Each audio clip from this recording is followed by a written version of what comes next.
Whether we believe in our capacity for self-government or whether we abandon the American Revolution and confess that a little intellectual elite in a far distant capital can plan our lives for us better than we can plan them ourselves. You and I are told increasingly we have to choose between a left or right. Well, I'd like to suggest there is no such thing as a left or right. There's only an up or down. It has been long overdue to expose the truth that the Democrats and Republicans are sucking the life out of America's liberty and usurping our rights at every turn. Now is the time to seize our civil liberties and take back our individual rights. Here on Southern Liberty, we will expose it all.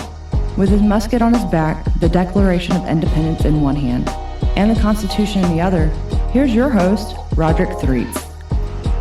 Good evening to my liberty defenders.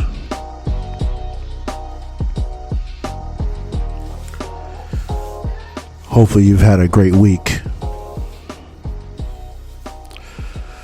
I hope everything has been well. It's been a hell of a ride. It's been a hell of a ride this week, y'all. I mean, if it's not one thing, it's another. Right? It's a bunch of statists running around trying to cancel each other this week, right? You got a whole group of quote unquote black people trying to cancel other black people in prominent places. And they trying their best. They trying their best to drag Clarence Thomas. But I'm gonna tell you, boy. I'm gonna tell you. Crying damn shame. This is where we at right now. Right? Crying damn shame. Just because you're not the token the token colored person. Yep, I said colored. You damn right. Shoot me down for it if you want to. I dare you. You ain't the token colored person. So we got to drag you out of existence. No matter how hard you work to get out of where you were or whatever, right? You're not the token, right? So we got to get rid of you because you're a threat. You're a threat to the oppression machine, right?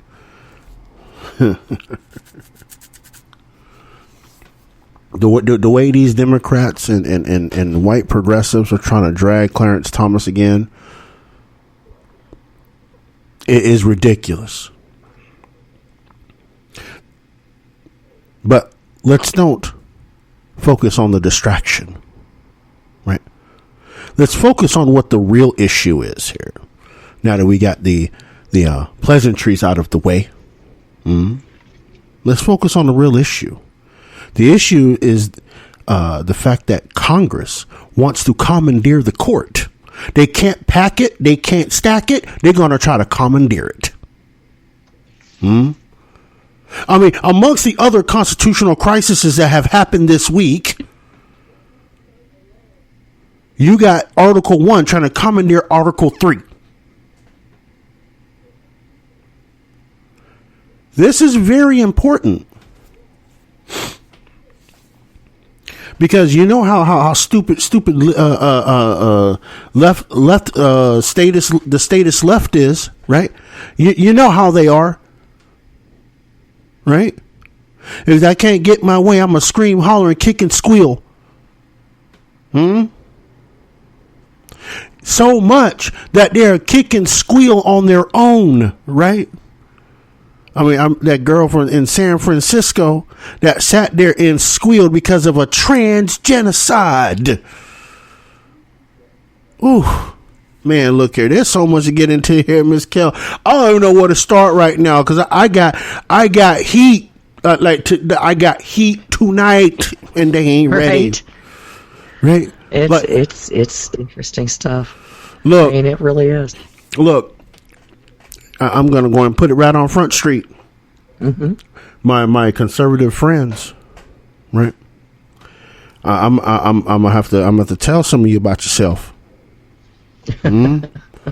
Look, now, right? Look, now you want to get engaged into the culture war now. Because the culture war's kicking your front door in, huh? Now you mad, huh? What it took Bud Light for you to realize you was in a culture war? Huh? It took you Bud Light to realize the culture war is real. Yeah. Right. So y'all gonna sit here and be like, we don't want all this trans stuff and this gay stuff in our front door. Leave our kids alone. Miss Kell, I'm going there. I'm going right there because this is historical context. I want people to understand. Yeah. Right? Absolutely. Back in the 50s, in the early 60s, when they was infusing the same agenda into black America during Jim Crow, people told folk to shut the fuck up and take a seat. Right? Not only you had the civil rights era they was fighting a culture war against the democratic machine. Y'all told them to shut the fuck up and take it up the ass with a cactus. And now that the shit's on your fucking front door, now you want to jump into the culture war when you left it in 64, when you gave people the false Civil Rights Act of 64, you ran out the door and allowed these people to circle back into the door again. Circle back into the damn door. Now they have perfected it. Now they come kicking in your doors. Now you want to be mad about trans and gay and all this shit in your house, in the schools, when we were telling you about this shit back in the 60s. Y'all didn't want to listen. Now you want to get into the culture war. It's a little late for that. Yeah. Because the people that would have backed you up on it swallowed the hard pill and moved the fuck on. I'm going to sit here and look back at that Jordan Peele kid up in New York that got strangled to death. See, look. Go ahead. Well, I'm sorry, but the Marine that was involved in that had every right to defend himself. He didn't. No, he did not at all. That guy did not cross a non-aggression axiom. He did not touch him at all or anybody else. If his behavior is warranted to be strangled, then I can pull up my gun and shoot somebody for being erratic. He was okay. We're definitely not going to agree on this, but it's one of those things that let it go to a jury. Let it go to a trial. Go ahead and charge him. Oh, yeah. But let it go to the courts. I am not about to stand here and call somebody guilty of doing something when I wasn't there. I'm not going to say he's guilty, but here's did, though. But here's the thing. You just did. Here's the thing, though, right?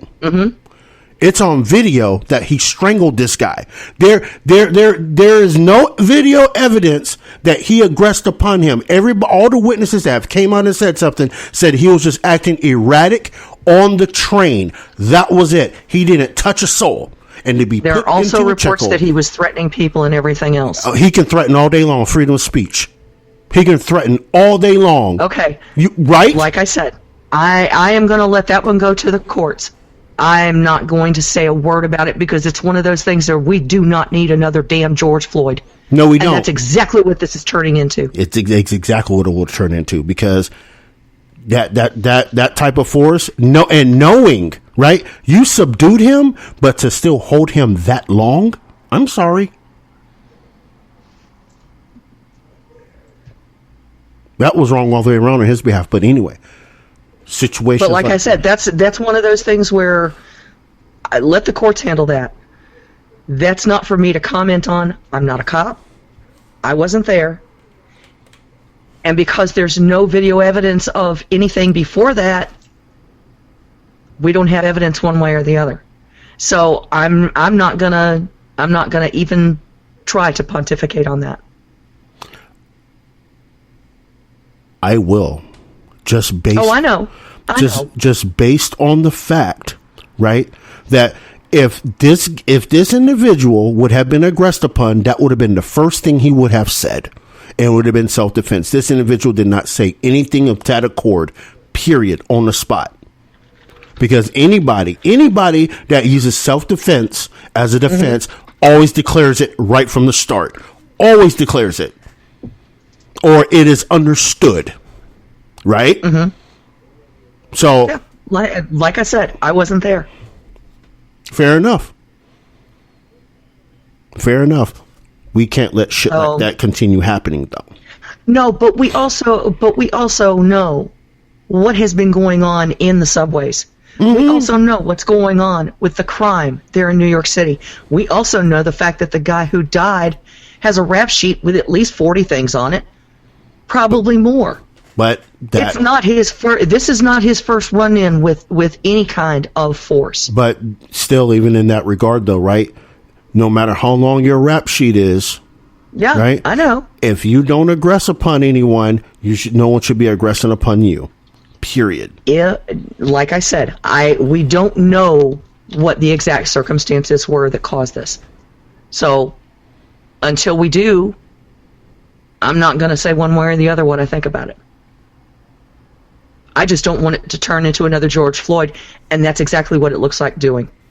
It very well could. But see, you know what's even more messed up about that whole situation? Now Alvin Bragg decides to step up and do something about it. Yeah. Right? That's even the more fucked up part about it. He too busy chasing Trump's coattails. He can't even catch crime in his own borough. This guy, this Marine ran skirt for 2 days. Oh, now we'll look into charging him. What?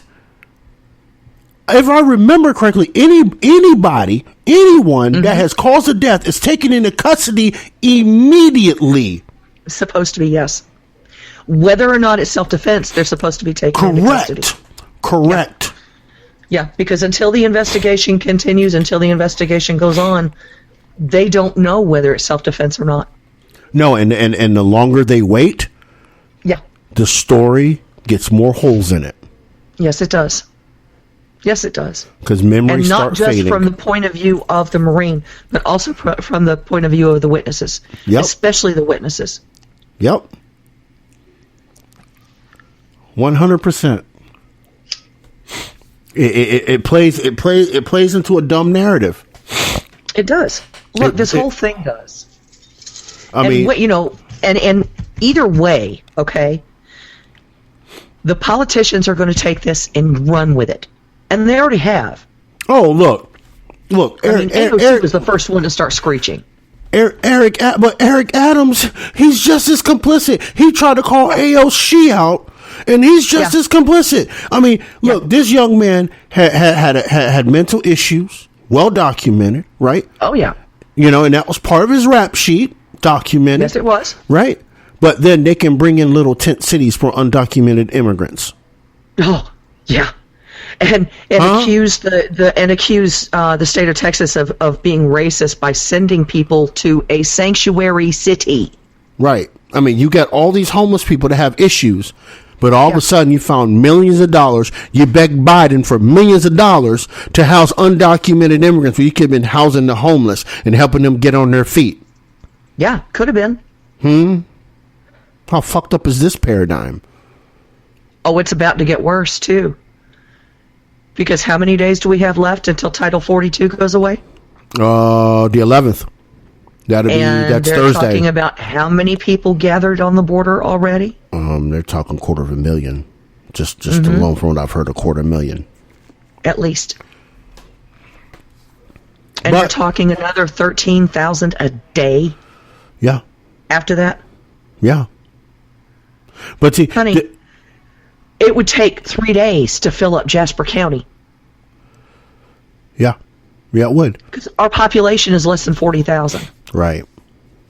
See, the point I was getting at with the Jordan guy was the fact that people thought, and you can go look on social media right now, people thought just because he had a rap sheet, he deserved to die. No, absolutely not, and that's not what I'm saying. No, I know that's what I'm saying, but this is what people are saying. That's why I brought it up in this whole fighting the culture war stuff. This is where we are. Oh, he had a rap sheet, he deserves that. Wait a minute. No, Full stop. What? But again, we have to fight this front together. I mean, there's no ifs, ands, or buts about it right now. Oh, exactly. Yeah. We have to fight this front. The problem is when you have people, you have the stale apples in the middle of the peck that are stinking up the place. The whole thing is going to stink. Yeah, it will. And that's the problem. That's the problem for my conservative friends right now. You got to get these people out of your peck of apples. Yep. Because the support you need to fight this is not going to come fight you as long as you got that stench in there. Now, we want to talk about stenches. Oh, let's talk about Washington, D.C. a second. Oh, stenches. I mean, oh, good grief! I know we talked. Me and Miss Val touched on a little bit on Tuesday, but we're gonna touch on it right here a little bit more in depth. Our First and Sixth Amendment done. Yeah. Look, at this point, just about all of them are done. Are you kidding? I mean, what they and I want to read this again. I want to read this again for the people in the back. Right. The First Amendment shall make no law respecting an establishment of religion. Yeah. Hold on. Where am I? Yeah. Obviously, we know it's separation of church and state.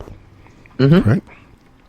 Or prohibit the free exercise thereof, or abridging the freedom of speech or of the press, or the right of people peaceably to assemble and to petition the government for a redress of grievances. I want to focus in on the right of the people to peaceably assemble, because within that is also the right to the freedom of association is in that clause. Yes, it is. Right. You can associate with anybody you want. Yeah. By any means, however you want to. Right? Yeah. Hold that thought a second. Okay. Sixth Amendment of the United States Constitution. And if I get some words wrong, forgive me if I get some words wrong. In all criminal prosecutions, the accused shall enjoy the right to a speedy and public trial by an impartial jury of the state and district wherein the crime shall have been committed, which district shall have been previously ascertained by law, and to be informed of the nature and the cause of the accusation, to be confronted with the witnesses against them, to have compulsory process for attaining witnesses in his favor, and to have the assistance of counsel for his defense. Yes. Completely correct. Not a word wrong. Okay. So, with that, right, within that Sixth Amendment, right, remember, they didn't get a speedy trial, did they? They didn't get a speedy trial, did they? Who didn't? Proud Boys. They didn't get a speedy trial, did they? Or anybody on January 6th, right? No, anybody on January 6th. Right, I want to particularly focus on Enrique Tarrio a second. Yeah. Right? He didn't get any of that. No, he didn't. Right? Matter of fact, Enrique Tarrio was not even in Washington, D.C. because he was barred from the place. Yeah. He was barred from D.C. at the time? He was in federal custody at the time. And this man was convicted of seditious conspiracy. You can't prove an association because you're guilty of the association. See how dangerous this has gotten? Just because you associate with someone, that makes you by proxy also guilty.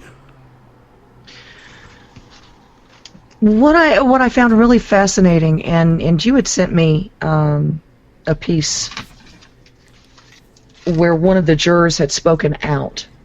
Okay. And it wasn't necessarily that he was there, because he wasn't. He was in federal custody at the time. It wasn't even the fact that he was the leader of the Proud Boys. A lot of this is because of deleted emails. Mm-hmm. How can you base Yep. a conviction such as this on material that's not there? Look. Look. I guess they need to recover Hillary Clinton's email and convict her then, right? What? She already wiped it off, with a cloth? That's my point, right? Mm-hmm. Right? They base their conviction on what they couldn't see. That's even more dangerous. Yes, it is. Yes, it is. Because now you can say, oh, I can convict you with what I think may have been there. Yeah. What kind of shit is this? What kind of banana republic, backwoods, high water, swamp footed republic we have here? If we're going to be able to convict someone that is guilty of association because of deleted emails or messages. Yeah. Yeah. What? Oh, because, they took great lengths to hide their activities deleting key messages. I'm sorry, but deleting messages is not illegal. People do it all the time. They clear their caches out. They clear out their emails. So am I supposed to keep every single email I've ever gotten just in case I ever get charged with something? Right. What kind of bullshit's that? Yeah. And people are out here. Here's the messed up part about the whole thing. People are out here cheering this, like, yeah, we got him. Yeah. Watch this, But Miss what Kell. did you get? Watch this. What? Watch this, Miss Kell. Uh-huh. The DOJ has already applied that principle. Yeah. Right? The Uhuru group. Right? The leader of the Uhuru. Right? Okay. The ADL has called a hate group. Their leader's been thrown in jail for being a Russian propagandist. No evidence. Thrown in jail because he's accused of being a Russian propaganda agent. Right here in Tampa. So, there goes your free speech. Hello. There goes your freedom of the press. Hello. And your freedom of association. And your freedom of association. And here, actually, if you really want to be technical, your freedom of religion also. Yeah, agreed. Yeah. Right? I mean, but no one is talking about the Uhuru and all that. Right? I hadn't even heard about it. Oh, yeah. Straight up Russian propaganda to influence the 2020 election. Sure did. No evidence. Zero evidence. Zero. No, they have social media posts, but let's go back. Mm-hmm. They just convicted that one guy of those memes in 2016 of Hillary Clinton. There goes your slippery slope. But people are like, oh my God, he misled me. No, stop. Now they're catching everything without a shred of freaking evidence. And guess what? Those people out there allowed this to happen when we told them don't push this. They're going to come after your squad, and look at what they're on the back end. Merrick Garland's coming after their whole damn team. So I don't want to hear, watch this, Miss Kell. I don't want to hear no bullshit out of the supposed status left when they start coming after the Antifa and BLM factions. I'm going to be like, kiss my ass, and I will speak for the whole liberty defending community. You can kiss all of their asses too, because we told you. Now we're going to sit back with popcorn and watch they pop all y'all shits off. Yeah. All of them.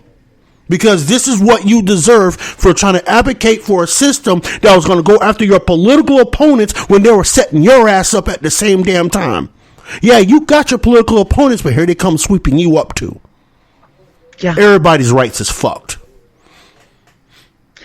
when you can be charged criminally for satire. Yeah. Because that's what that meme was. It was a satirical piece. Yep. When you can be criminally charged for satire, that's the first clue that you are no longer living in a constitutional republic. That's exactly correct. The rights of the individual are now wiped out. Yep. Freedom of expression gone. But You no longer have any rights. But let these other people tell it, and we're going to give you all the positive rights you want. Oh, yeah. I don't need positive liberties. Mm-hmm.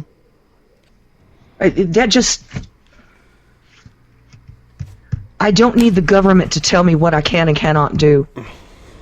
I don't need the government to watch over me like I'm a child and they're a helicopter parent. Oh, no, baby, you can't do that because we're going to throw your ass in jail for saying the wrong thing or doing the wrong thing at the wrong time or seeing someone at the wrong time. Yep. Or even knowing someone. Yep. I'm sorry. I don't need the government knowing who I know or who I've talked to or what I've said. Yep. It's not their damn business. That's exactly correct. Am I committing a crime, sir? No? Okay. Am I blowing up a building? No. Will I blow up my car in the backyard later? Maybe. If I do, that's between me and the insurance company and the fire trucks, you know. Exactly, right? But I got a water hose. Holla. It is what it is. Right? But I got a couple of them back there. We can run it. Let's go. But that's the thing that the statist left does not understand. Right? Yeah. They are willing to suppress the rights of their enemy in spite, right? What's that saying? You know, cut off your nose, spite of your face. Mm-hmm. Yeah. Right? And not realizing, oh, yeah, well, I'm going to help this team out because they're on my team and they're fighting for my rights and my transgender and my Antifa rights. Next thing you know, it's like, oh, no. You might have helped us. Thank you for helping us take the Proud Boys down. Now you're the new extremist. We're coming for your shit. And we're coming for all your shit. And if you didn't think that that's where they were going, how did you feel when you found out that the FBI was putting informants inside of the Catholic Church? Mm-hmm. Right. Yep.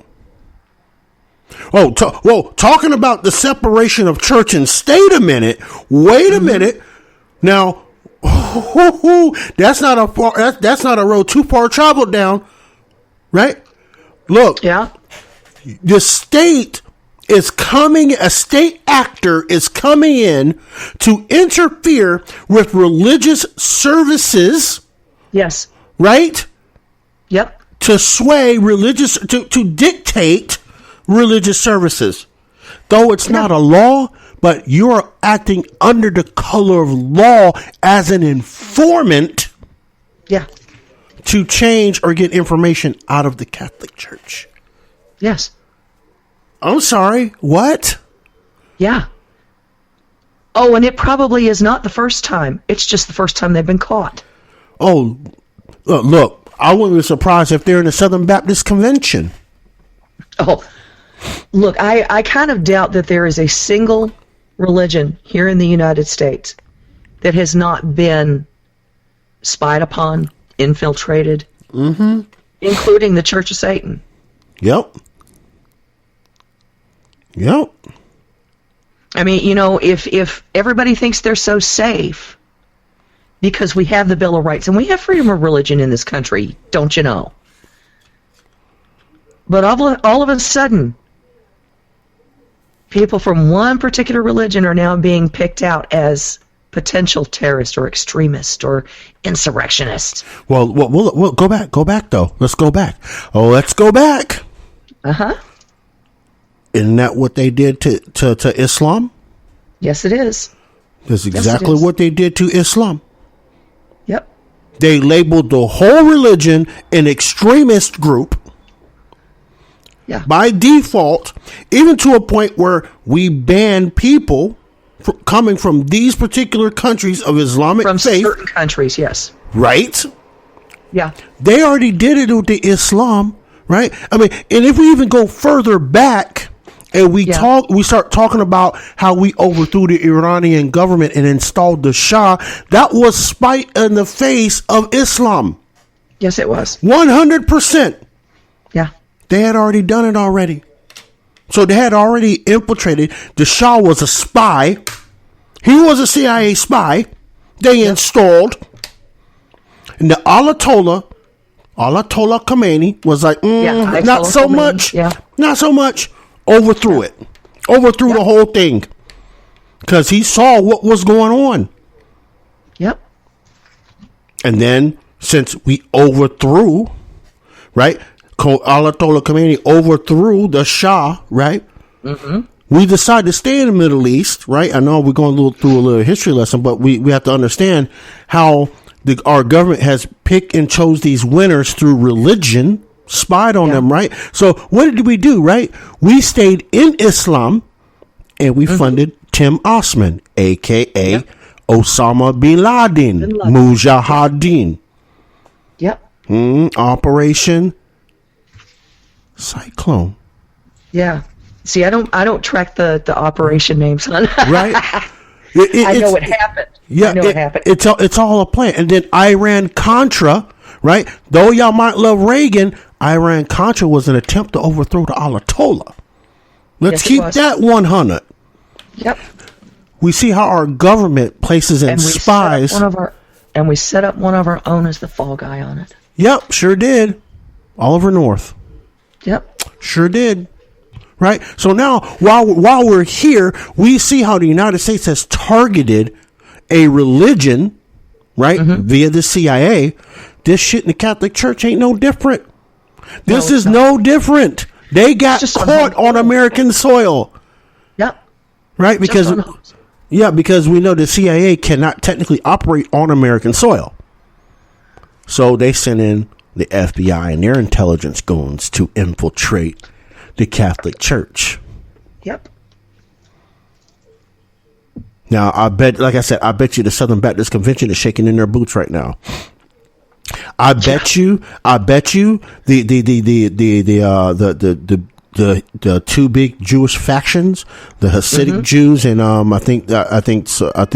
Orthodox Jews, the Hasidic and the Orthodox Jews, they're probably looking through their ranks right now, see who's a snitch. Because look, they're next. I'm gonna call a spade. They're next. Right? Yeah. Because again, our government sponsors Nazis. I wouldn't expect anything less. Just like they went after the Hasidic Jew community in New York during COVID, tried to blame COVID on them.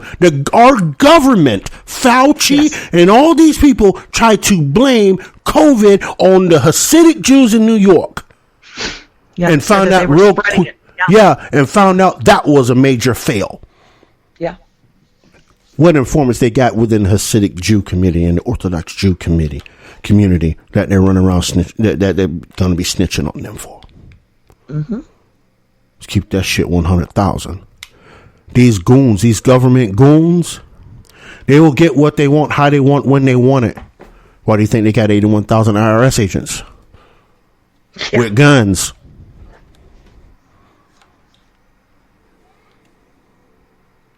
Well, Eddie, it's one of those things where I have to look at it. Yeah, you can bring all those IRS agents in. You can't get blood out of a turnip. But that's the thing, right? Going back, to the top of the whole thing. I know we kind of got sidetracked there a little bit. Oh, yeah. I love the historical context of these things, right? The government has always targeted and put informants in fringe groups, or what they call fringe. Yeah, what they call fringe. And the fact of the matter is they are not fringe movements. They are mainstream. Yeah. I mean, you look at it. If you're willing to go into the churches, if you're willing to go into the synagogues and the mosques, if you're willing to go into the schools and into the nightclubs and into the military, you're no longer dealing with fringe. You're digging. Yep. You're digging. And you're also planting those seeds, because do you know where all of this starts?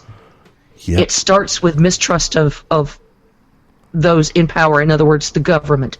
Yep. When people don't trust their government, that's when you have problems. You know what? And we shouldn't trust them. No, we shouldn't. No. They've betrayed us too many times. Yeah. Here's the thing, right? And I'm gonna go out on a limb and say this, and I'm saying, and I'm only saying this full disclaimer, y'all. Yeah. I'm only saying this to get people thinking a little bit, right? Mm-hmm. The United States is the most civil country in the world.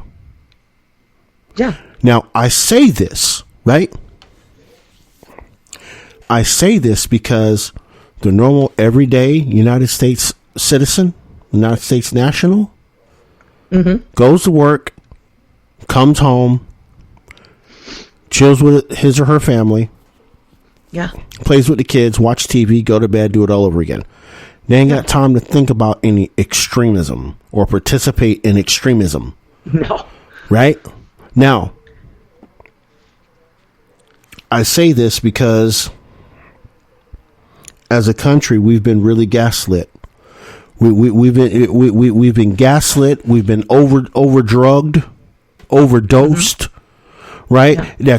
It's caused a alter the chemicals in our brains, in our bodies. We get sick a lot sooner. We get sick from diseases we shouldn't be getting so sick of in the early stages of our life because of the BS they do to us. They spray in the air, put in the water, put in the mouth, right? And it's caused people to kind of just lose it a little bit, right? Now, I'm not going to talk about the little needle thingies. I'm going to talk about that because I ain't trying to get canceled tonight. Maybe tomorrow I get canceled, but tonight I'm not getting canceled tonight. You know what I'm saying? Yeah. All these things, right, have us on such an edge, right? They have us on such an edge that we'll lose our mind. We'll lose our mind. I mean, look at our life expectancy. We're not the top in the world. We're not top in the world. I think Japan's first by a mile, a country mile. Yeah. Right? But how many countries, right? How many countries has suicides due to mental illness? Who's number one? United States. Yeah.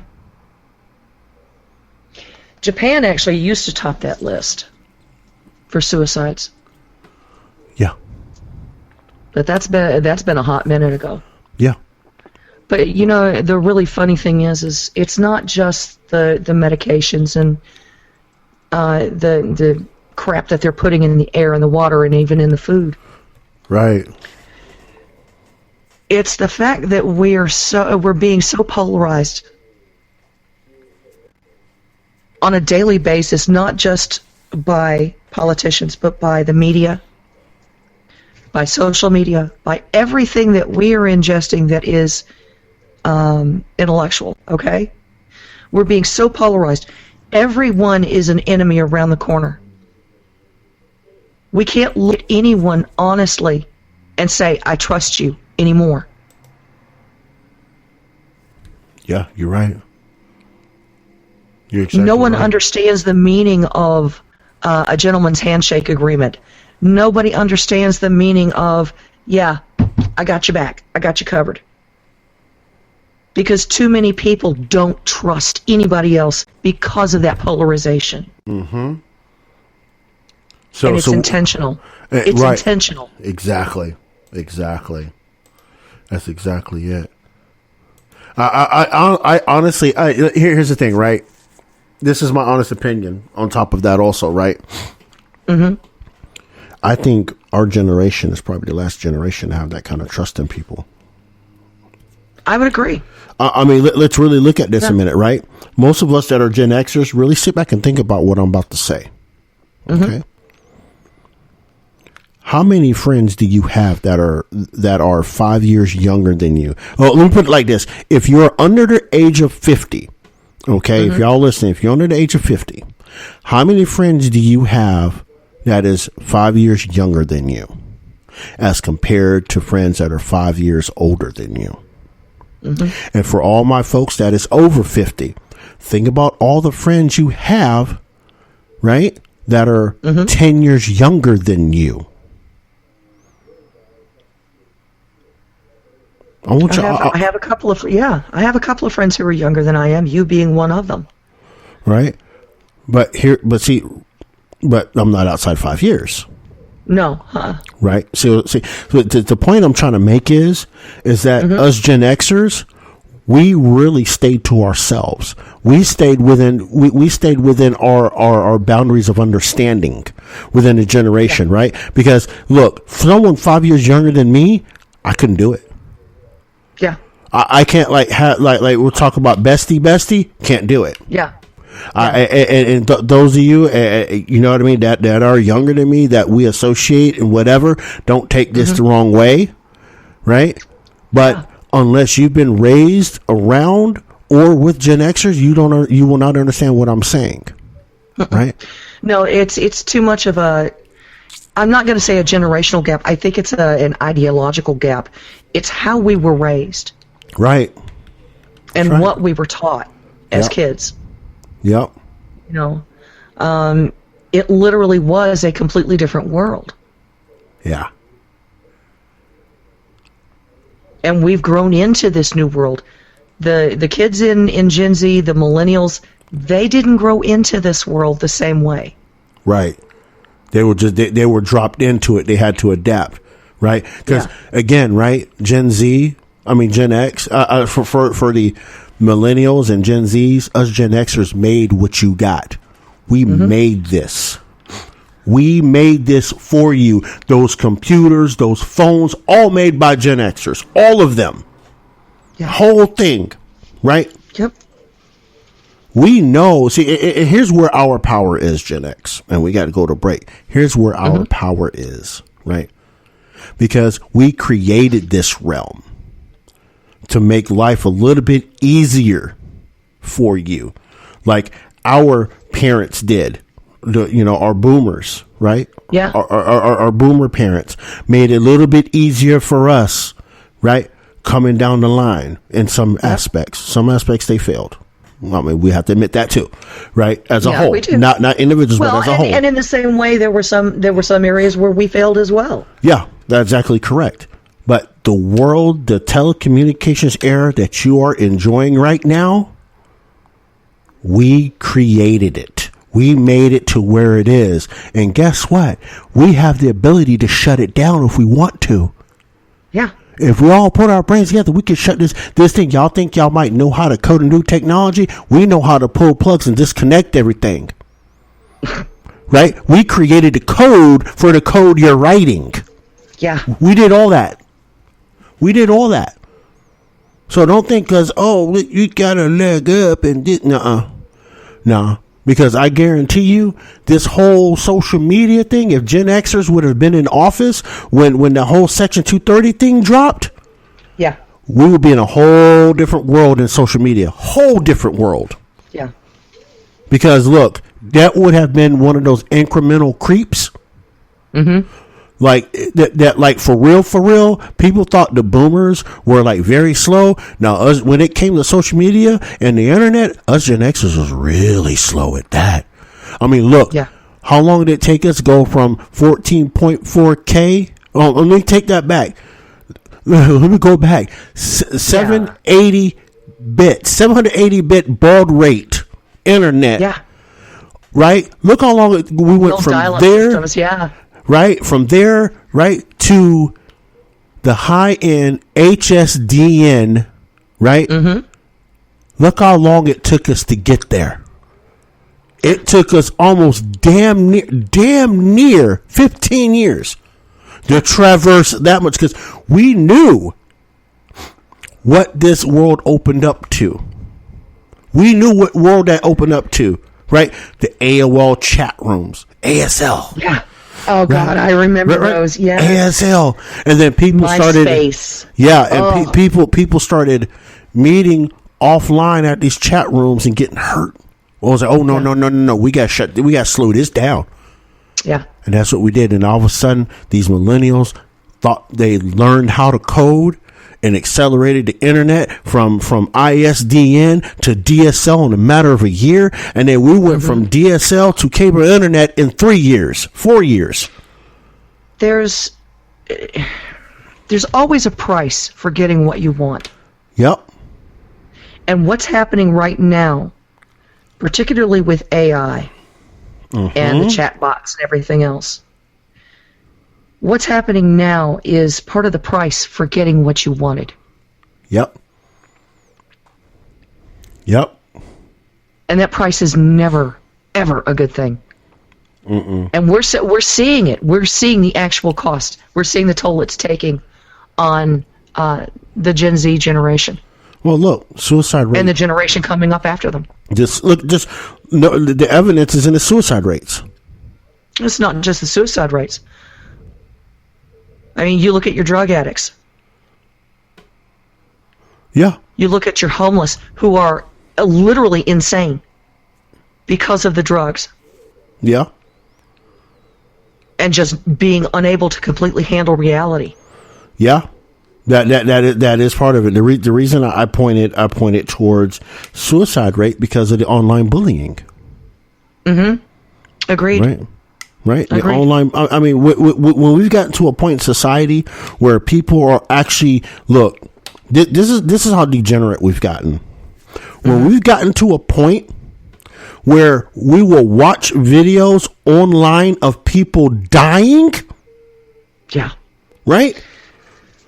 That in itself is a problem. The second piece, right? We've gotten to a point where people will commit suicide on a Facebook Live. Yeah. Instagram Live. Yeah. Right? Because people have bullied them to a point where they got to make a point. I can't live like this no more. I hope my oppressor is watching as I blow my brains out. Yeah, they've gotten to the point of no return, and they're going to make sure that everyone knows it. This is why, listen to me, millennials and Gen Z. This is why Gen X did not want this internet thing, this telecommunications era to accelerate the way it did. Because, again, just like Miss Kell said, right? The price to be paid is not a pretty one, right? The ends does not justify the means. Period. And look, now you guys have to deal with people, right, that are radicalizing themselves online to go up into places and shoot places up at a whim. We didn't have any of that growing up. No. But now these people can sit on the internet on YouTube and watch a radical Islamist video and say, I want to be a jihadi, and then pull up with an AK-47 and just start spraying. Yeah. Right? You got these kids walking into schools, Parkland, just blah, blah, blah, blah, blah. Or shooting at each other in cars in traffic. Yeah. You know what I'm saying? Like, what? What you think this is GTA, fool? This Grand Theft Auto? Man, this real life, man. Huh? This real life, and y'all here playing. No, there ain't no reset, ain't no cheat code, ain't nothing. No. Because guess what? That game you playing gets very expensive real quick, and we're talking about at a tune of about 20 grand. We're talking about the hole in the ground, the casket, and the vault. That's an expensive game to play, and guess what? Your coward ass, when you play that game, don't have to pay for it. Your family does. Exactly.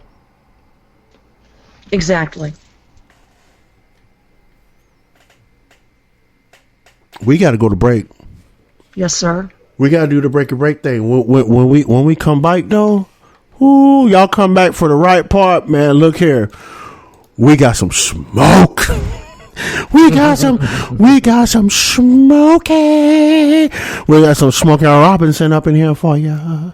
We got some smoke. So y'all know what to do. Get your cheese, wine, and crackers. Y'all hang back a little bit for about 5 minutes, 6 minutes. And when we come back, we about to drop that bombshell on you. We'll see y'all back here in 6 here on Southern Liberty.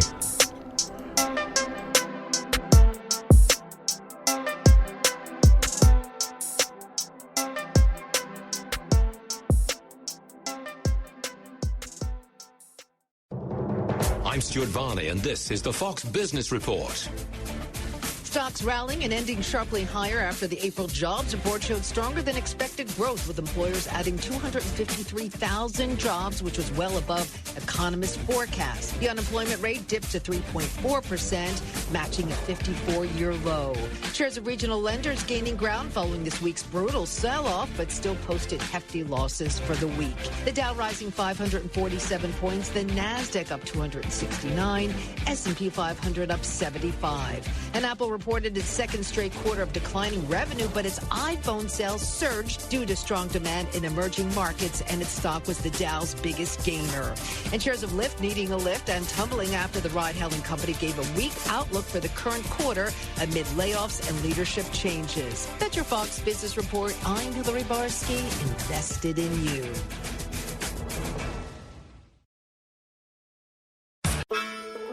Fearless and Proud podcast series looks at acts of bravery and strength by women. And in the first season, we'll look at women who played important roles in the Civil War. In episode 2, as the war approached their kitchen windows or as their own loved ones went off to fight, women decided to put on a uniform or disguise themselves and join the struggle in ways not seen before. We'll discuss how these women maintained their disguises and why the era's social mores helped their deception on both sides.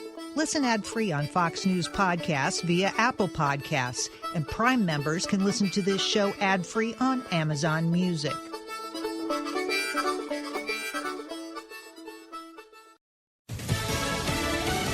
A trip to the border. I'm Lisa Lacera, Fox News. The head of Homeland Security traveled to Texas ahead of what's expected to be a migrant surge next week. Homeland Security Secretary Alejandro Mayorkas said he visited McAllen and Brownsville, Texas, to review operations ahead of Title 42 ending. The health policy was used to keep many migrants out during the pandemic. Mayorkas says they've set up multiple pathways for people to apply for entry into the U.S. Individuals who do not access our lawful pathways will be presumed to be ineligible for asylum and will have a higher burden of proof to overcome. Those who come in what he called irregular ways will be removed quickly under Title 8. The border is not open. He says they're surging resources, including airplanes, to assist in expedited removal.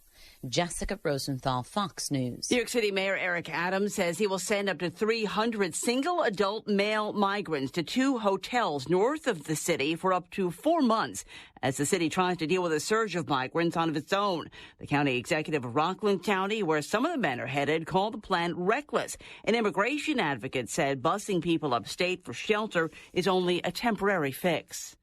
A soldier against democracy. That's what a judge called a Kentucky man as he sentenced him for his role in the Capitol riot. Peter Schwartz was sentenced to 14 years in prison for attacking police officers with pepper spray as he and his wife stormed the Capitol on January 6, 2021. Schwartz's prison sentence, the longest so far among hundreds of convictions in these Capitol riot cases. Prosecutors had been seeking over 24 years for the Kentucky native, a U.S. district judge factoring in Schwartz's criminal history and this now record-setting sentence. That same judge actually handed down the previous longest sentence of 10 years to a retired New York police officer who was... Fox's Matt Napolitano. America is listening to Fox News. This episode is brought to you by Apex Legends Revelry. Hi, friends. I'm Pathfinder, a legend of the Apex games. Would you like to be a legend just like me? I bet. Drop into an action-packed blood sport like Team Deathmatch, or try a brand new weapon to annihilate your enemies. There's never been a better time to join me and play Apex Legends. Or don't join me and let me kill you in the ring. Fun! Drop into Apex Legends Revelry and let's get legendary, friend. More details are coming in about the suspect in Serbia's second mass shooting this week. The 21-year-old suspected shooter, wearing a T-shirt with a pro-Nazi slogan on it, reportedly had hand grenades, illegal weapons, and ammunition when he was caught by Serbian police. Officials say the son of a Serbian deputy colonel killed 8 people and wounded 14 in a rural area near Belgrade, starting with a schoolyard Thursday night where he killed 3, including a police officer and the officer's sister. He then went on to shoot 5 more people to death on the outskirts of a neighboring village. Serbian President Vučić, in an address to his nation, promising a gun control crackdown. Lillian Wu, Fox News. Supreme Court has blocked Oklahoma from executing death row inmate Richard Glossip after the state's attorney general agreed Glossip's life should be spared. He had argued Glossip did not get a fair trial. As parents make plans for summer trips while their kids are on break, it turns out they're willing to go the extra mile in their car before they consider flying. The average parent will drive over 1,400 miles to their destination before considering another mode of transportation. That's according to a new poll from auto research company Kelley Blue Book. For context, that's longer than a one-way trip from New York City to Walt Disney World. Not only do 85% of parents prefer to drive whenever possible, but 78% believe their child also prefers to be in the car, with the average family taking an average of 5 road trips every year. 73% of those polled view their car as an extension of their home. A spokesperson for Kelley Blue Book says cars aren't just modes of transportation, but vessels of memories. Gianna Gelosi, Fox News. This year's first lunar eclipse happened today. The best viewing was in Asia and Australia. The 4-hour eclipse began late Friday or early Saturday, depending on the location, as Earth passed between the moon and the sun. The next lunar eclipse is in October. I'm Lisa Lacera. This is Fox News.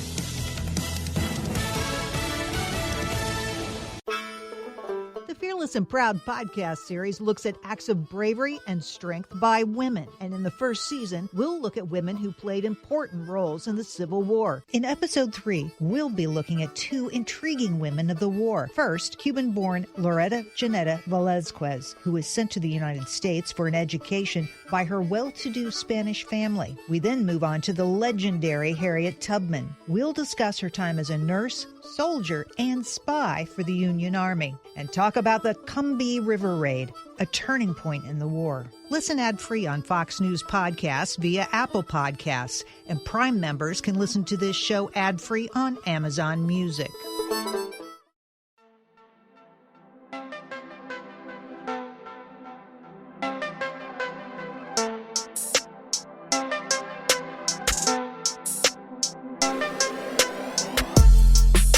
Hey, welcome back to Southern Liberty. Appreciate y'all stopping by this evening. Shout out to everybody in live chat. Love you, appreciate you. Glad you came through. Those of y'all listening live on the airwaves in South Florida, Southeast Georgia, and Utah, appreciate you, love you. Those y'all listening on the internet from around the globe, I appreciate y'all too. Make sure if you're not part of the Southern Liberty family, run on over there to the Patreon, patreon.com/TOLM. Again, that's patreon.com/TOLM. Get all the good stuff that's over there, hanging out, chilling like a villain. When you become part of the family, we get that backdoor stuff and drop it in your lap before the mainstream gets a hold of it and runs away with it. So you get all the facts before it even hits out there. So I appreciate y'all. Also, those of you that inquired about the Working Political Action Group, I already sent out the email with the invite on it. You should already have it. If you don't have it, let me know that you don't have it. And let me know you don't have it, and drop your email in the chat, and a moderator will pick it up and send it over to me, or Miss Kell. She's looking at she can probably see the chat because I can't. She'll shoot it over to me.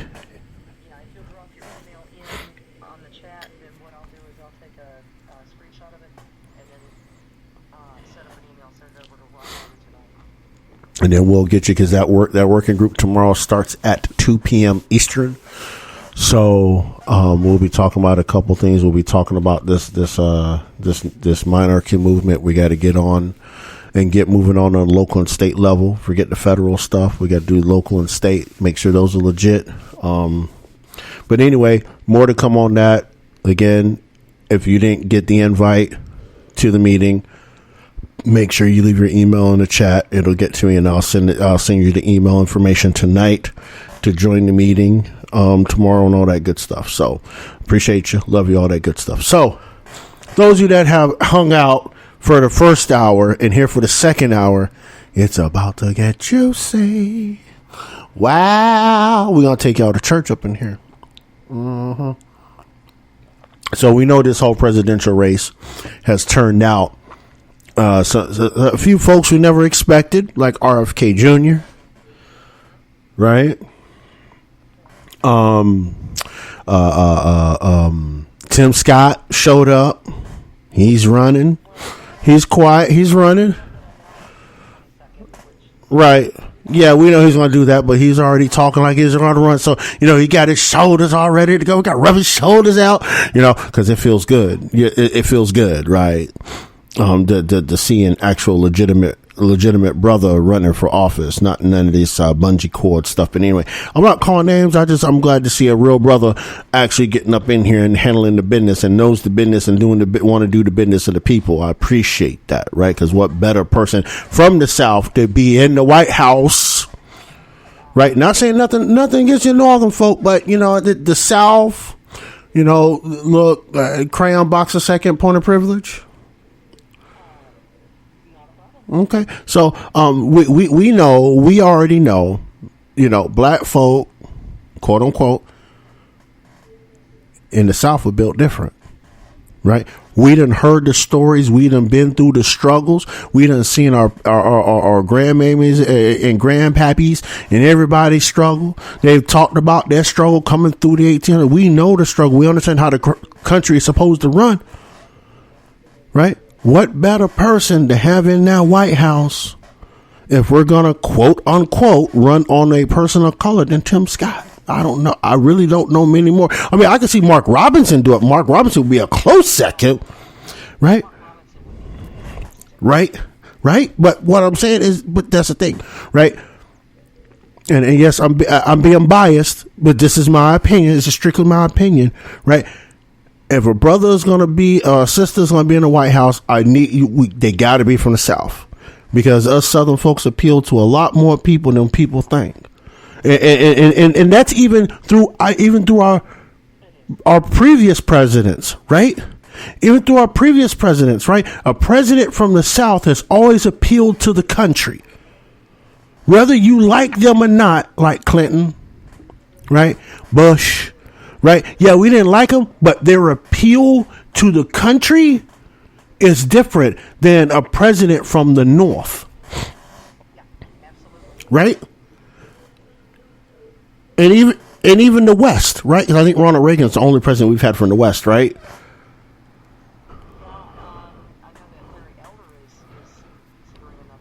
Yeah, Elder's considering another run, yes. But that's just my biased opinion.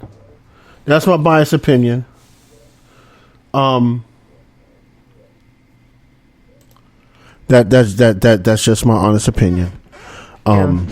So with that being said, you ready to do this? Yes, sir. All right. So one of the last presidential candidates has been loud and wide, like outside. Mm-hmm. Right? Is Vivek Ramaswamy. Yeah. We know he's been on his little tour.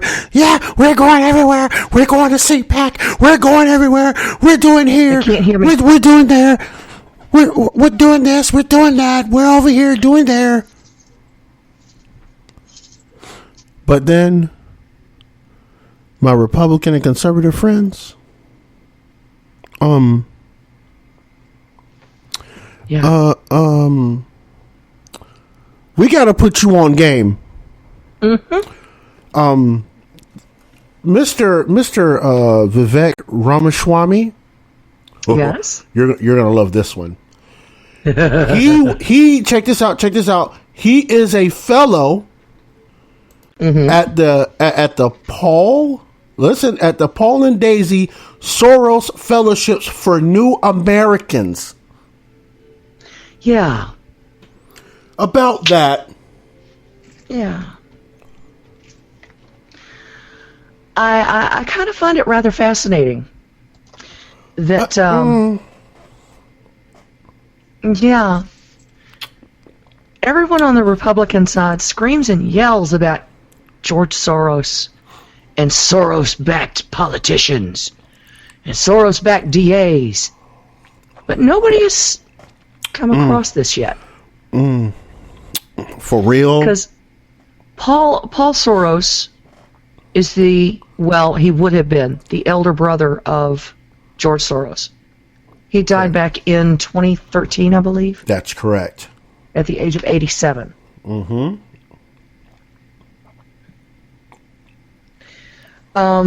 He and his wife Daisy immigrated to America from Hungary, and they decided to set up this fellowship. It's basically like a scholarship program. And Vivek Ramaswamy is one of the 30 people for the year of 2011 who obtained one of these scholarships from the George and Daisy Soros Foundation. Yeah. Now, point of privilege for the crayon box, please. Yes, sir. We all know, and we have heard George Soros sell out ethnic groups. He even said it on the interview that everybody claims that doesn't exist. He had to save his life. He sold out his ethnic peoples. Yes. Right. And we know and I'm going to keep this 100,000. Mm-hmm.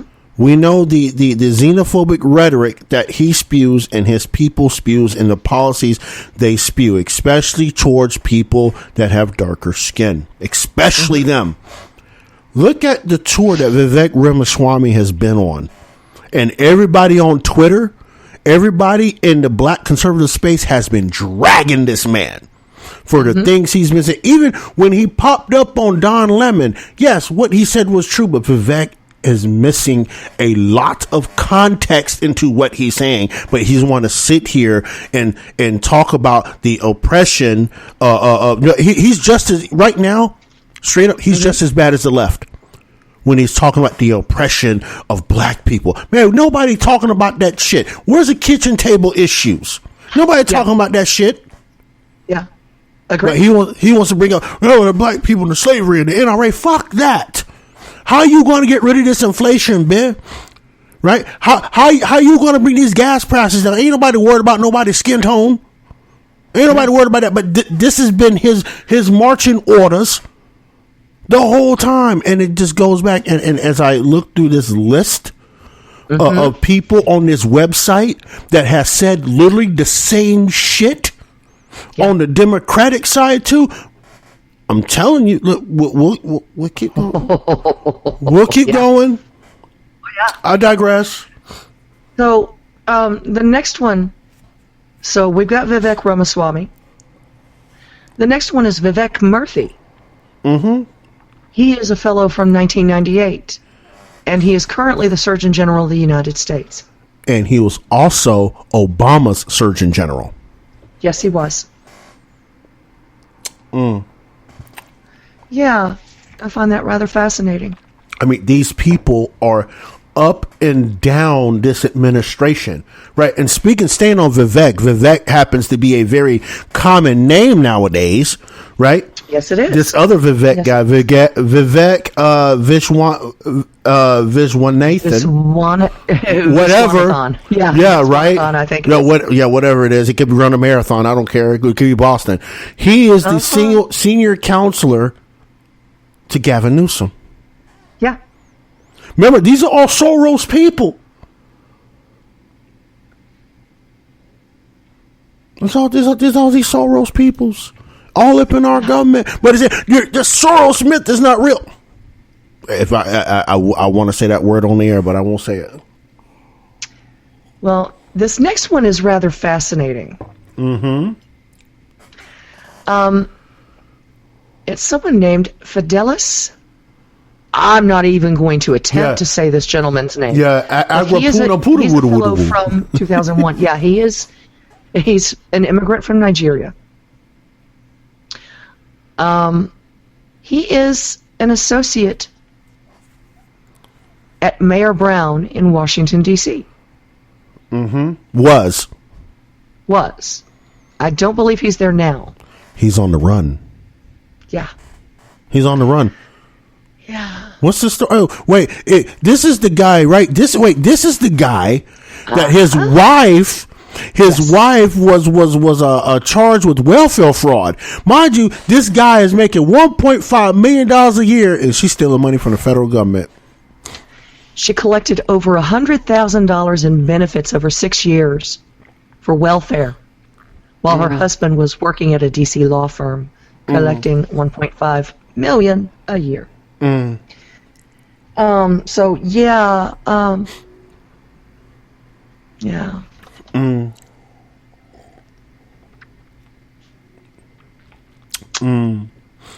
Food stamps, Medicaid assistance, the whole 9 yards. This list gets even better. You want to see how riddled this administration is still?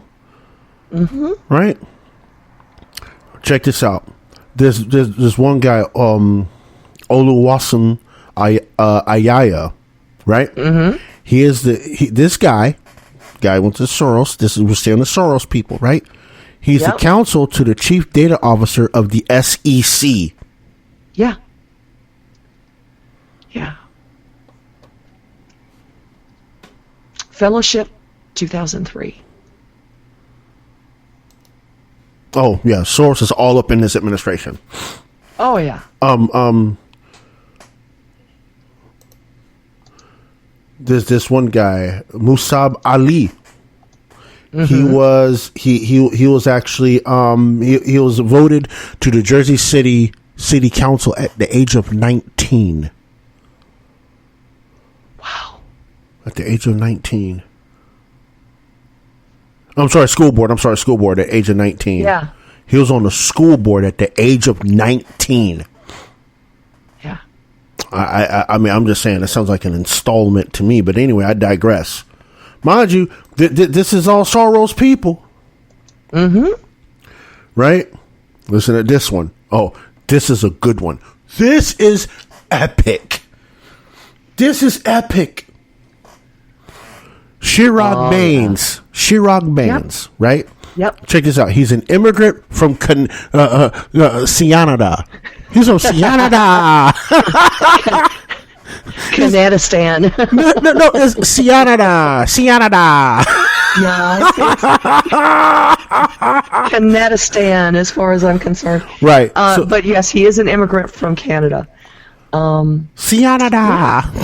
Yeah, check this out. This guy's the deputy assistant to the president for racial justice and equity. Yeah. This it gets better and better, doesn't it? This guy is every bit of Middle Eastern as I can shake a stick at. But he's the deputy assistant to the president for racial justice and equity. Oh! Do we keep? We're going to keep going because there's another one here. Carlos Beresueta. He is an immigrant from Ecuador. Okay. Serves as an assistant dean for the Social Sciences, Business, and History Division under Academic Affairs at Union County College. Yeah. But what did he do before that? I am checking on that. Oh, he was the ombudsman he was an ombudsman affirmative action officer at Union County College. Where he reported to the college president and the vice president for student development. And guess what else? Right now, he is right now at this present time, he is one of the advisors to Senator Bob Menendez of New Jersey. Yes, he is. Now you wonder why Bob Menendez has been proposing a lot of Senate bills that has a very, very deep communist ties into it. I digress. I'm moving on from that one. Yeah. I'm finding all of these fascinating. Okay. The next one that I have is Alvaro Bedoya. He is an immigrant from Peru. He is currently the executive director of the Center on Privacy and Technology at Georgetown Law. Previously, he was the chief counsel to the Senate Judiciary Subcommittee on Privacy, Technology, and the Law, and to Senator Franken, chair of the subcommittee.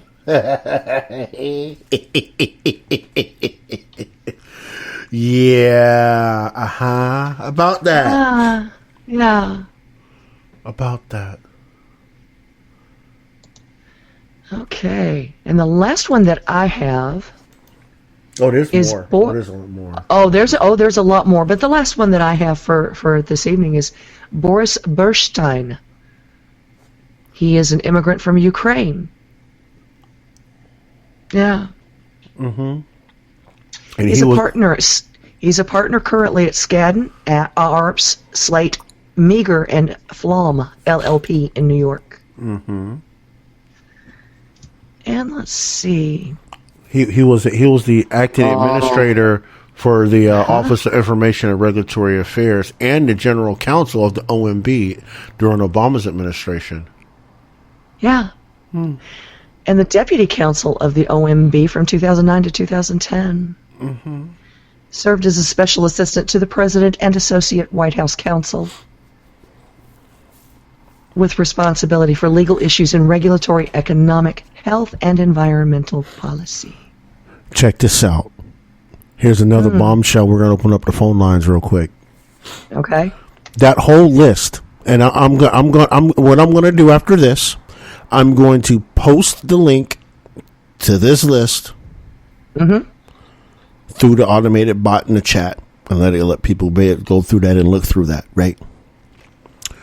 But you know what's interesting, right? As I was going through these people and looking at their backgrounds, over 70% of them are either affiliated, taught, or they are still active at UC Berkeley. Yeah. Now, you wonder why UC Berkeley's a hellhole? Fascinating, right? It's a dumpster fire, right? Because look, you have in that list you have Yale, Harvard, and MIT. Stanford. And Stanford. That's it. Those are your four major schools that are in that list. And all of those people, once they got their degrees, did an internship or an adjunct faculty or something or some sort of affiliation with UC Berkeley. Yep.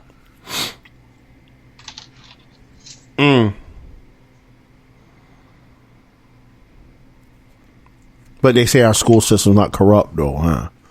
None of it is, of course.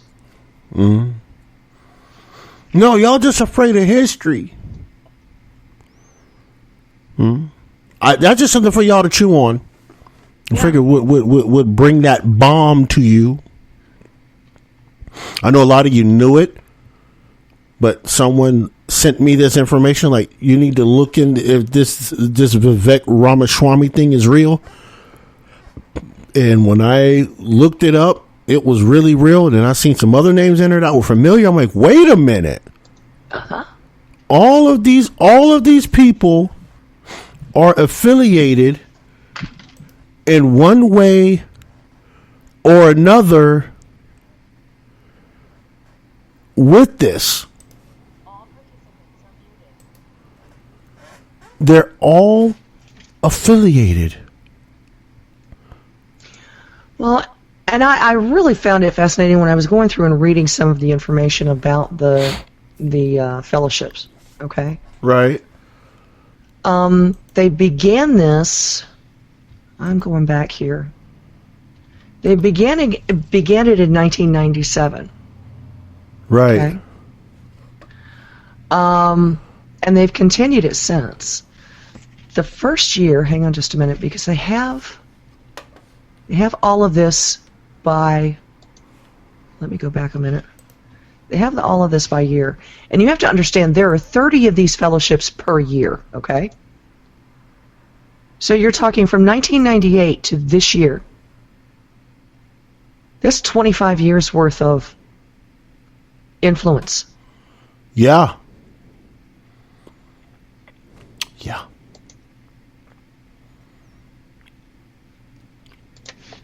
How interesting is that? It's kind of like when we talk about the whole Chinese thing, right? You know, the whole Chinese thing about they're infiltrating our schools and they're doing the Confucius Institutes, right? Yeah, that's the big thing, Confucius Institutes, right? Mm-hmm. But they slept on this Soros thing because ain't nobody thought about this. They just thought, Soros is throwing money at them, but Soros has literally been funding these people's schooling. Yeah. And the thing is that they're all immigrants or children of immigrants. That's what's sound familiar. Right. That's why it's so fascinating. So it's like you're plucking people from the outside that already has a quote unquote anti-democracy element to them, a globalist type tendency to them. They haven't been quote unquote, and his eyes would be corrupted by American democracy, and he can hold them to that by paying for their education. Right. Hold it up by ransom, right? Yeah. Man, this is crazy.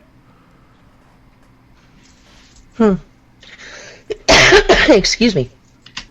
I'm just finding it fascinating that there are that many people involved. Excuse you. That there are that many people involved in all of this, and nobody pays any attention to it. No, zero. Zero, zilch, zippo. Let's go to the phone lines real quick.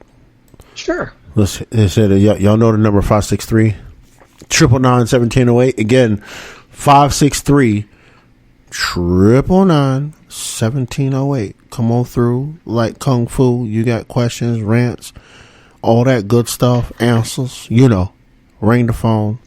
Got to do the thing. And you remember, we got to do the... We got to keep it on the easy breezy, skeezy, like easy street around here. You know what I'm talking about? So 563-999-1708. First caller, come on through here. What we got here? 27270. 270. What's going on, Rico? Happy Cinco de Mayo. Oh yeah, about that. That's right. It's not Mexican Independence Day.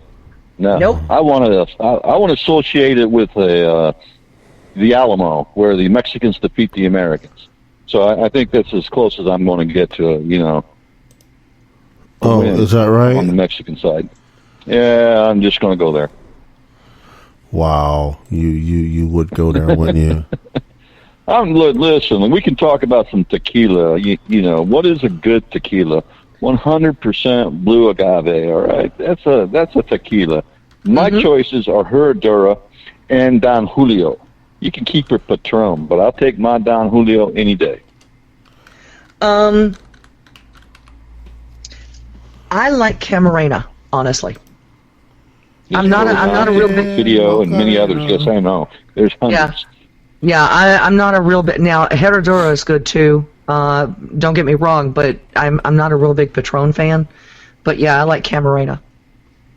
I think the Reposado, Herradura and Don Julio and silvers. I prefer silvers for making margaritas. Yeah.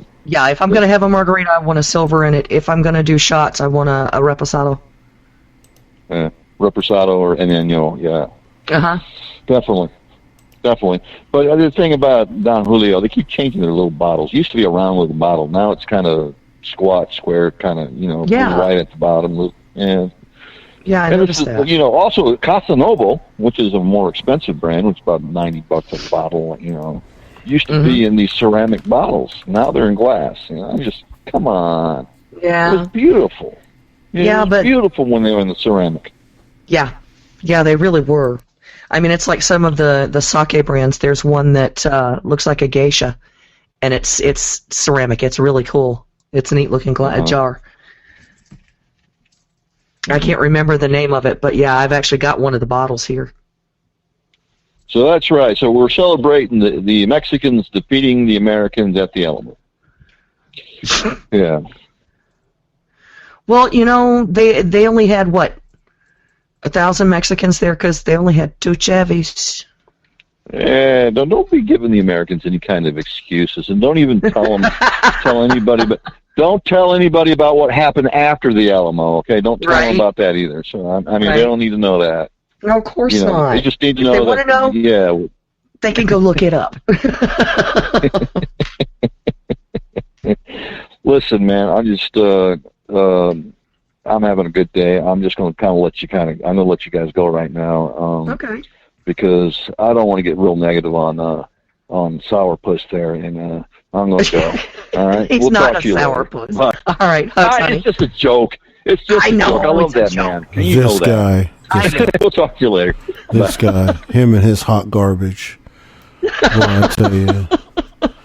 Lord of mercy. Next call on the line, 541. That's Miss Marlene. Come on through. What's going on?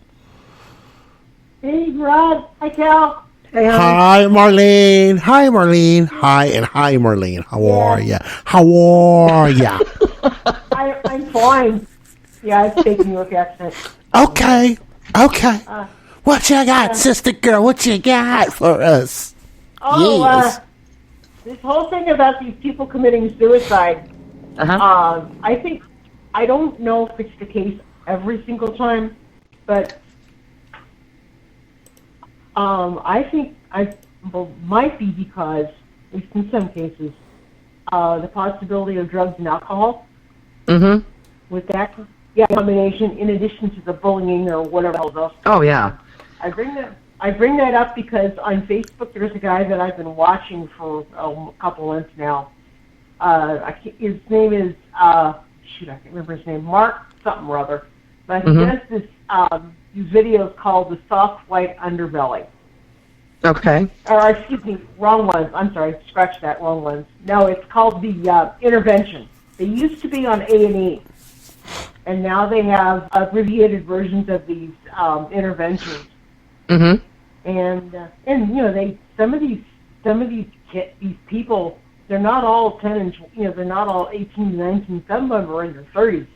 Oh yeah. But they get so damn messed up that they were talking. Some of them have really talked about committing suicide. And what they hope is that they get them into an intervention so that they can get them help. And some of them have been great. They check back with them, a couple months later, and they're doing fantastic. And then there's some of them who, they go to treatment and then they just go back and relapse, and who knows what happens to them. There's a certain level of hopelessness in society right now that I think is driving a lot of that. And it's not. And I think a lot of it was really aggravated and pointed up during the lockdowns, because people didn't understand exactly how lonely they were or hopeless they were until they were separated from society for a length of time. Mm-hmm. Oh, and I think it made it a lot worse for a lot of people. Oh yeah, and I think because of that they turned to alcohol and drugs of whatever sort they decided they wanted. Yeah. Anything to numb the pain, Marlene. You got it. I've been there, done that. Thank God I'm sober, but yeah, I totally get it. I really do. And then this Vivek, whatever the heck his name is, Ramaswamy. I don't care for him because I have a very big dislike for Soros. I mean, the only thing I can say about him is that I think he's an expert in infiltration. He's got his paws in everything. Mm-hmm. Anyway, he's got his paws he does. in it. Yeah. Well, the really funny thing, he has a JD in law from Yale, okay, and an AB in biology from Harvard. Oh boy. Yeah. Okay. I mean, you're not talking about a stupid guy. He is very smart. No, he's not. No, he's also stupid. He's smart as hell. He also opened up his own investment thing. He's trying to rival the Dow Jones. I mean, it's just one of those things where he's a brilliant guy. He just lacks. He lacks I wish he would use his. He's brilliant, but what I see him doing is his brilliance is used for evil and not good. I don't know that it's actually evil though. Vivek's problem. Vivek's problem is here's his problem. I'm just gonna lay it out on two separate statements. Okay. The first one is that he is not smart enough for this culture war because he has been blinded by the elitist. That's the first. That's first and foremost, right? The second thing is, I just got sent a video on Twitter right now. It popped up on my screen like ding ding ding. I get the bells and whistles because I got TweetDeck, right? And he's sitting here. Watch this. Tell me how appropriate this is. He is sitting here, right? Point of privilege. They going to the crayon box, please. Go for it. Absolutely. Okay. This guy, right? He just said in this video that the nuclear family is the best form of governance known to mankind, not the state. 25% of kids in America and over 70% of black kids do not have a father at home. And Lyndon Johnson's anti-family policies. We should have done it a long time ago. Watch this. Though that is factual, he is talking to an all-white audience. Yeah, he is. Ooh. So, y'all see the problem with that? Yeah. Right? Now, yeah. You see the problem with that? You're going to talk about an issue that overwhelmingly affects the black community, right? But you're not going to the black community to talk to them about the issue to get the votes to do it. He's talking to the wrong constituent, and this is Vivek's MO. But let's be honest. It's not just Vivek's. It's the entire RNC. Yes, 100. It's the entire GOP. Come on now. Come on now. I mean, there are very few of them that will actually go into the black neighborhoods. Tim Scott, Mark Robinson are two of them. Larry Elder, sometimes. Yep, sometimes. But now, no, you're right, Kel, because most of them don't. To be honest with you, I think they're a little scared. But I don't know that. A little? Maybe they're scared to tell. Maybe they don't want to go in there because they think they're going to get mugged or something. Who knows? Right. But see, here's the thing, right? And even with that, Miss Marlene, that's not even really valid, right? Because because here's the thing, right? My man Devin Jones up in New York. He's what you call it? A ward, right? He's a ward captain. Right, for the 18th congressional district in Illinois, which is literally slap dab in the middle of the freaking South Side. But the GOP, Chicago, right? But the GOP won't support him. The state GOP will not send him money and funds to support him getting into that seat. They would rather a Democrat get into that seat when this man has pull in that community. Yeah. Right? Right? The man is out every weekend at the local library teaching about conservatism and explaining it's okay to be conservative. You don't have to necessarily be a Republican, but it's okay to be a conservative. And the Illinois GOP will not back this man. Yeah. That's what I'm saying, right? Forget the color demographic piece for a second. But when you got people down doing the work, and you're not supporting them, that's a double bad look. But yet but the GOP expects black people to vote Republican because what else do you have to lose? That's not an option. When you're on the local level, that's not a viable option. Now, federal, when Trump said it, that's a different scenario. But when you got people on the local level trying to do the work, to sway the vote, and you'd rather just let it fall to a Democrat, I get tired of these so-called conservatives and Republicans saying, we need to abandon the cities. Wait, stop. The Republic, and I want everybody to hear this right from my mouth clearly. Without the local level, there is no republic. Exactly. If you abandon the cities, you are eroding the foundation of the republic. Yeah. Because the Constitution, under the guarantee clause, guarantees you a Republican form of government. And when you leave it to the hands and the gritty paws of these Marxists, of these statists, what you think is going to happen to your so-called constitutional republic? It's going to erode away. Stop talking about abandoning the cities, Miss Marlene. Go ahead. I was going to say, I agree with you that, yes, if the local and state level, if that gets messed up, then the whole country gets messed up. Yeah. State by state. Yep. I just, Yeah, we can't abandon the cities. That's the bedrock. Okay, but the thing is that's exactly what's happening.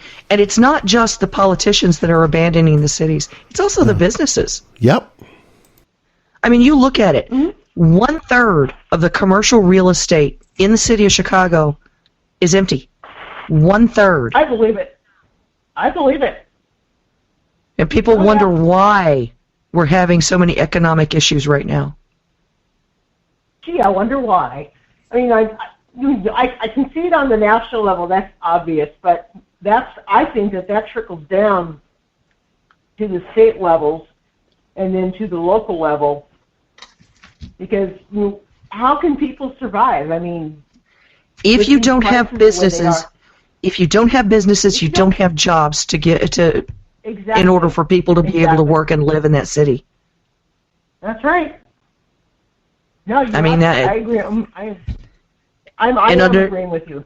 Oh, I know. And it's just one of those things where I'm thinking through it. It's like, okay, so you have Democrat mayors like Lori Lightfoot. She's leaving, and they voted in somebody even worse than she is. And same thing happened out here. Yeah, I know. He had, you saw what happened with Kate Brown, and then next thing you know, Tina Kotek gets in there, and she and Kate Brown are buddies. Yeah. She's doing the same damn, and it just makes me sick. Well, and it should, and it's one of those things where it keeps happening over and over and over again. This is why we wanted to bring out the information about Vivek Ramaswamy and Vivek Murthy and people like that. Yeah. Because most Americans don't understand who they are voting for. I hear you. A lot of them don't. I know I do, but some of us who, my fellow friends who listen to this show and Hutch's show, we know. But you're right, a lot of people don't. Yeah. And the sad part is about Oregon is that there are conservative people in Oregon. There's a lot of us. Oh yeah. But as you all know, Rod, but elections people get voted in courtesy of Eugene and Portland, basically. Right. But see, again, right? Again, I still go back, right, to the GOP not doing the work, right? Because look, they've abandoned Portland, right? They've abandoned Portland, and that's the problem. You have conservative activists and candidates in Portland that, again, the GOP will not put money behind to try to get them into office. That's the problem. No shit. I agree with you. That's what happened in Pittsburgh.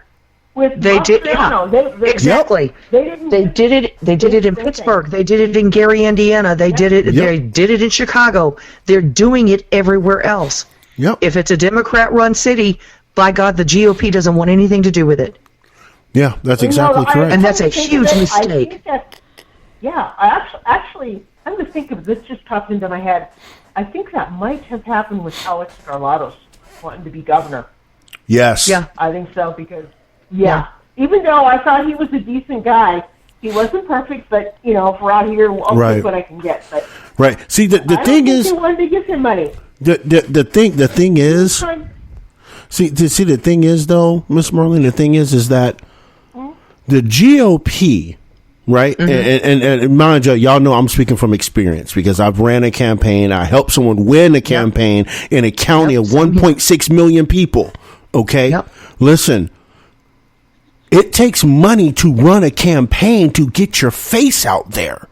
Yes, it does. Right? We won a county of 1.6 million people on $28,000. Yeah. That's right?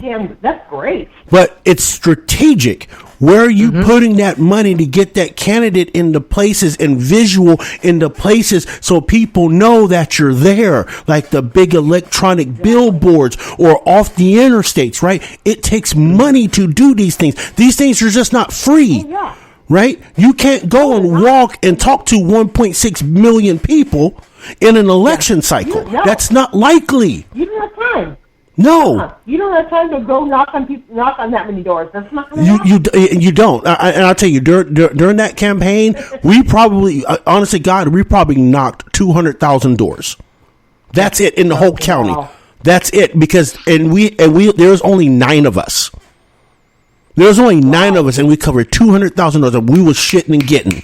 Right, but it takes money, right? Even down to being the campaign funds for the signs and all of that, right? If the GOP has forgotten, they have to invest into their candidates to get into these seats.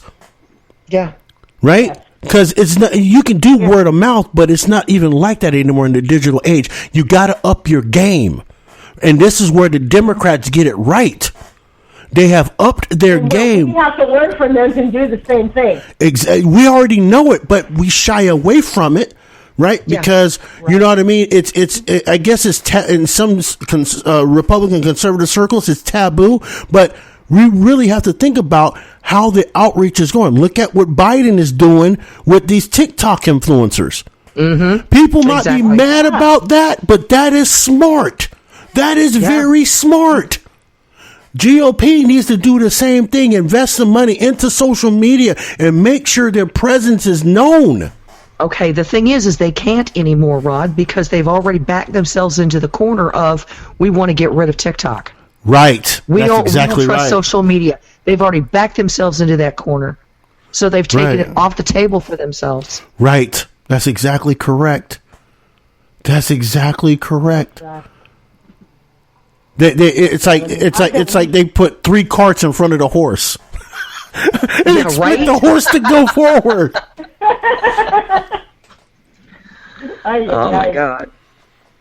Yeah. But I think I've kind of come to it. No, go ahead, Russ. No, go ahead. Go ahead. I was just thinking. I think I've kind of had my rant for tonight. But just so you guys know, I did make it safely. We made it safely home. Yes. After having to wait an additional day to go home because of the we wanted to leave. Well, let's see. We were going to leave Saturday. Yeah, Saturday. Mm-hmm. And I guess there was some delay with Alaska, and I heard something about an air show, and then I heard something about weather, and I didn't know what to believe. So finally, we went ahead and got on the flight and went back up to Seattle. We spent about 4 or 5 hours in that damn airport. Oh, wow. It was too late to get a hotel. Wow. Yeah. I'm going, I was not happy. I made the best of it, but I wasn't happy. And I told myself, I'm not going to do this again. And I gave Alaska hell about it. Politely, but I gave them hell. And they compensated me a little bit. Not as much as I wanted, but I wasn't going to scream. But it was just so nice to get home. And I didn't even fall asleep until Monday night after Hutch's show. Because I was just so wound up. I couldn't sleep. Yeah, I'm serious. I couldn't sleep. I was all wound up. Yeah. And so I am doing better. We're still looking for a place. I'm going to be probably looking north, like way north. Mm-hmm. If we want to stay on the Atlantic side, that area where Val and Bruce are, and where you are, it's too expensive. We just can't afford it. I wish I could, but we can't. Yeah. Even buying is out of the question. In time, and again, all that, all that. So kind of on the real estate thing for a second here, like you depends. Looking north is great. Jacksonville area is great. Palatka, Green Cove Springs, right? All that area is great up that way.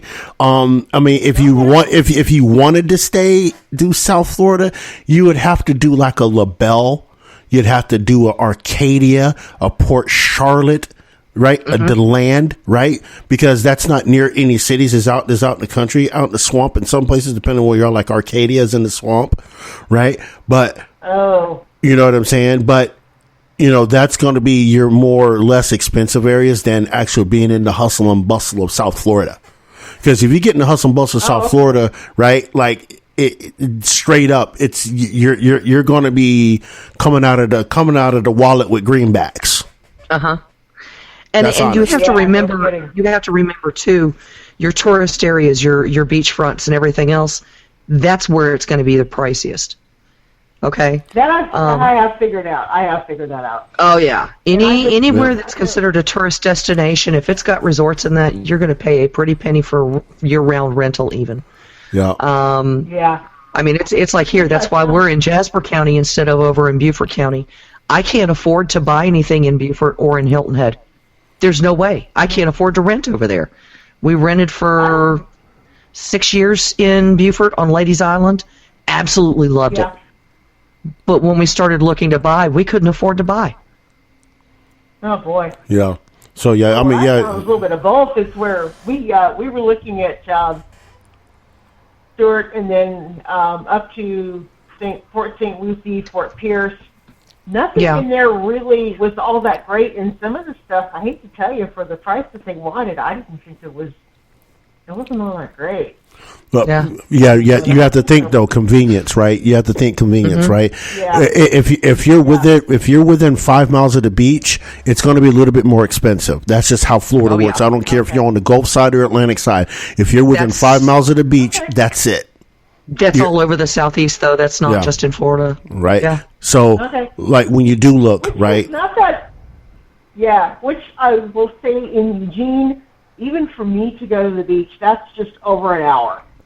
And so, 45 minutes to an hour out there is not going to be, that's not that bad. Yeah. No, and not see, at all. I'm about 40 minutes away from Coligny Beach in Hilton Head, and about 45 minutes, 50 minutes away from Hunting Island. So yeah, I'm not far at all from the beaches. No, that's not bad. That's like going from here to Corvallis. That's nothing. Yeah. But no, I appreciate the advice, but I just wanted to let other people that didn't know that we made it home and we had all these this flight craziness. But I am got my rest and I'm back to being myself again. So good. Anyway, There you go. I'm going to say good night. Alrighty. Indeed. I'm sure there's somebody else who may want to call in, like, I don't know, Gina maybe? I don't know. Yeah, we got to shut the house down though. So it's right on time. Actually, we got to shut the house down. Oh, so. good. Okay. All right. you guys. Appreciate it, Miss Marlene. night. Love you too. All right. Good night to you. Thanks, honey. Bye. Bye.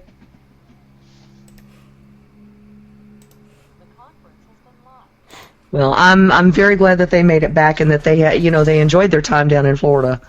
And I'm glad that they're looking to move down because they'll be a lot closer. I can go down and hit everybody in one shot. Man, look. I'm gonna put up my bat deflectors.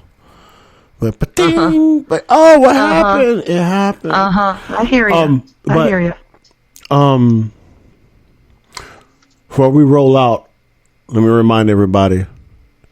Remember, if you want to be part of that working group tomorrow, that political working group tomorrow, again, leave your email in the chat, and it'll be sent over to me. Whatever, it's again, this is probably going to be the start of a local and state political party. Again, we're not going to worry about the federal. The federal is that dumpster fire what it is. But again, in order to save the republic,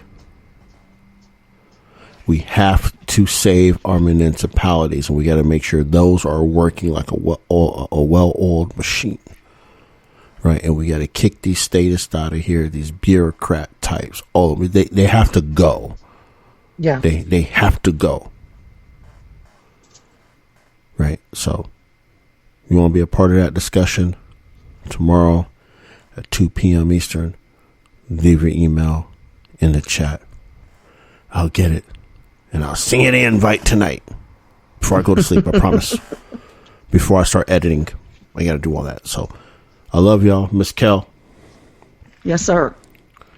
I love you. All that good stuff. Love you, honey. I love all my people out here in Southern Liberty Land. Appreciate everybody that came in over from Cold War Radio and all that good stuff. Love y'all too, man. Yeah. Y'all have a great weekend. If I don't talk to you tomorrow, have a good weekend. Stay blessed. Enjoy it. And stay out of trouble. Just stay out of trouble. All right. Until next time.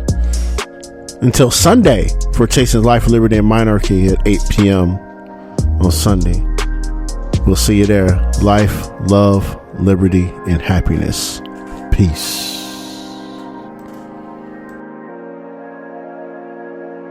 Thanks for listening to the Southern Liberty Podcast. If you enjoyed this episode and you'd like to help support the podcast, please share it with others. Post about it on social media. Subscribe to our Patreon at patreon.bpmg.us or leave a rating and review on iTunes. To catch all the latest from Roderick, you can follow him on social media at manofjustice007. Thanks again, and we'll see you next time.